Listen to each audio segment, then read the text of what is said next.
It's time to make the shower. And to avoid any silicone edging, we've decided to go with a product called Tadelakt, which is a Moroccan lime plaster and is way too complicated for me to apply. So I'll be doing the beginning bit and then we'll be handing it over to the professionals later on. So we've used the existing corner of the room so that it's got a nice and sturdy backing. And then we've applied cement board, as this will perform the best if it ever gets wet. Having the back wall made of brick is really good, but it does mean that we're going to have to chamfer out all the areas for the pipes. It's one of those jobs where I wished I'd done it before we finished most of the flat so the dust didn't go everywhere. So we're tanking the shower first, which means we apply this tape in all the corners and on all the seams. We first paint it with the Mappy tanking solution, put the tape in, and then paint over the top again to make sure that it's got a really nice seal. Once we've applied the tape to all the seams, we then paint the whole shower in the waterproofing membrane so that if any leaks happen in the future, at least it won't soak through into the floor.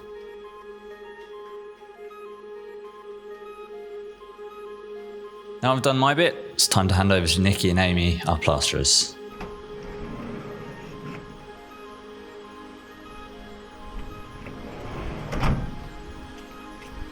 This is the first time they had a go with this, but they did a really good job. So the base coat is a lime plaster, which doesn't have any of the colouring dye in it, which is why it's white, but we've chosen green for the final colour. You apply thin coat, and then once you've applied that coat, you press in a screed, which gives it some strength, let that dry for a little bit, and then we start applying the coloured top coat.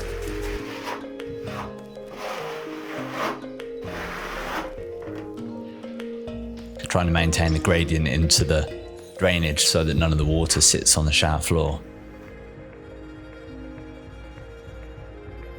We really wanted a dark green. We'd like to keep the colours natural, and this is as close to foliage as we could get. We've also got some green leather chairs, which this matches pretty closely.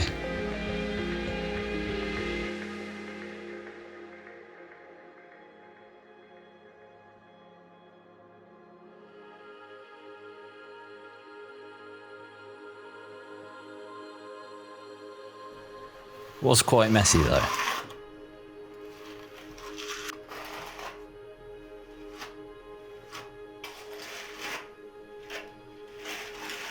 So you have to apply soap once you've finished the plastering. And what this does is waterproofs the plaster. And once you've done that, you have to rub it with this special stone which closes the pores, makes it slightly shiny, and helps with the waterproofing.